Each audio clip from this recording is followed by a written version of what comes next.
Humans, I am your herald of the gods. Yeah, come look at it. You gonna look at it anyway, so I'm gonna look at it.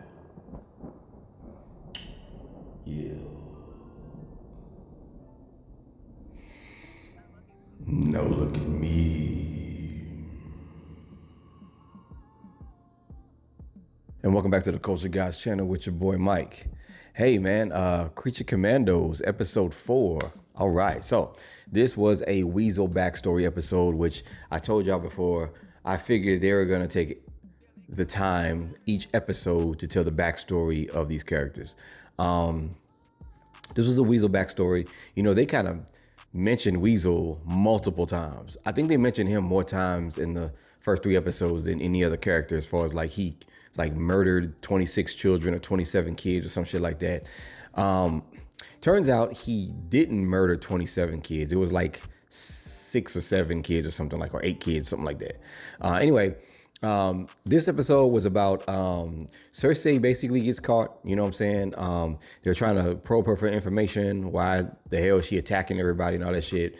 Amanda Waller gets the bright idea to let Cersei enter her head, because Cersei is a clairvoyant, which means she can see the future, but she has to get into your head and show you pictures of the future.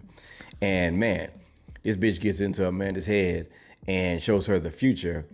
And in this vision of the future, it shows the princess, you know, the one that Rick's been fucking this whole time.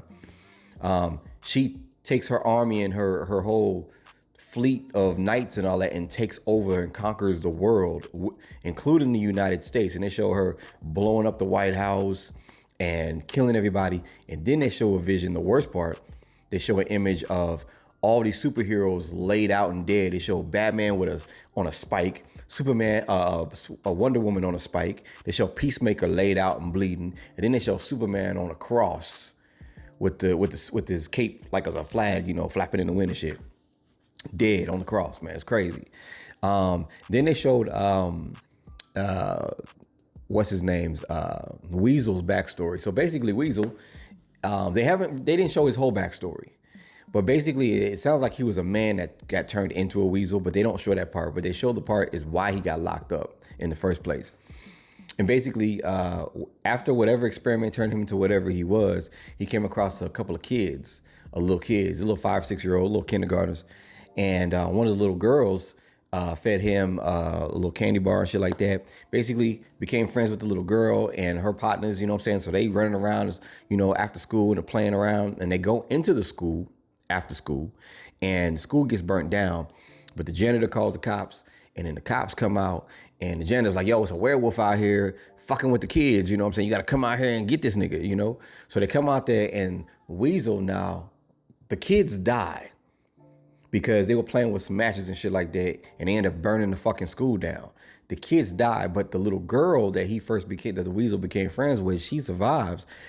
But she's barely surviving. So he's trying to get her out of there. You know what I'm saying? So he picks her up, and as he's trying to escape, the cops come in there and they just shooting at him. Now, what fucked me up was like, yo, you see the little girl, like he had the little girl's shirt, like had her by the shirt in his mouth. So he's carrying her like a dog, you know what I'm saying, running through the hallways and shit, and the cops are shooting at him. And I'm like, would you see him carrying this little girl in his mouth? Why the fuck are you shooting at him? And you could actually hit the girl and kill her if she's still alive. Made no fucking sense. But they're shooting at him. They end up shooting him. He drops the girl, and the little girl ends up dying in the fire. You know what I'm saying? It was really tragic, really sad. This was a really sad episode. It would have been sadder if it wasn't for the pacing, which I mentioned the first couple of episodes. They're kind of rushing through this Creature Commandos thing.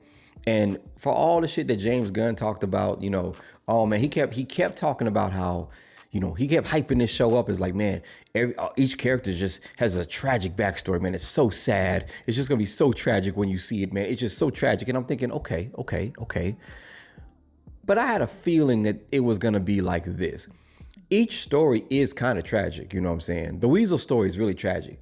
But I couldn't help but thinking, bruh, if you'd have took your time and fleshed out these backstories like several episodes and let us get to know and love these characters, then we probably would care about the backstory and it'd be kind of more tragic. It'd be some emotion. I didn't really feel much emotion about it because it's like you just showed us who the characters are. You jumped into the action. You showed a bunch of fucking, and now you're trying to get us to care about the each character, each episode, and you're not even allowing them time to like flesh out their personalities and shit like that. So I don't know. DC does a great job at animated movies and animated, all the animated movies. If you go back and look at the DC comic book catalog, man, it is fire, bangers. But Creature Commandos pacing is completely, it's too fast. That's all I can say. Frankenstein comes back because, he's stalking the Brad bitch, you know what I'm saying? Because he's like crazy in love and toxic and shit. And so he's killing motherfuckers on the way to try to find the bride. He sees Rick Flag, thinks Rick Flag is, some stud that the bride is after. So he attacks Rick Flag. They get into a fight, but then they end up talking like men, and then Rick Flag recruits him. And that's pretty much the episode, man.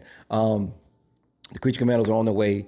They put the team back together so they can go get the princess, because Amanda's like, yo, I saw this vision of the princess taking over the world and blowing shit up and killing Superman and putting Batman on a fucking stake.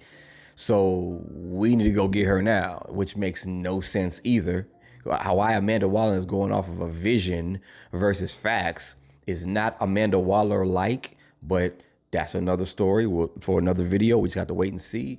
I'm still kind of hyped up off the Superman trailer that dropped yesterday, man. Straight up, like, I've been thinking about it nonstop in terms of like, well, when I'm online, I'm not like fucking laying in bed staring at the ceiling thinking about it and shit, you know what I'm saying? But I'm curious to see where this goes. That vision that Cersei showed with the princess taking over and Superman dying and all the superheroes dead, is that part of the James Gunn canon? Because he did say anything that happens in Creature Commandos is canon for the future of this DCU shit. So I don't know. Episode 4 was like, it's the tone and the vibe hasn't changed, so it's good, but it's like, it's not fire. It's not like, you know what I'm saying? It's not anything that's really, there's nothing in there that's capturing me just yet. It's not a character that I'm absolutely falling in love with. I like the bride a lot. Rick Flag, I don't know, man. As a hero, I prefer like a Cyclops, Storm, X-Men type of, leadership type of shit. You know what I'm saying? Rick Flag is kind of like, on one hand, you feel like, okay, he's the professional that's going to lead the team to victory and glory and has all the answers. He's quarterbacking this thing. And on the other hand, you're like, but he's fucking the girl he's supposed to be protecting. I don't know, man. Anyway, I'll see you on the next video. You better pull up. Don't do it for me. Do it for the gods.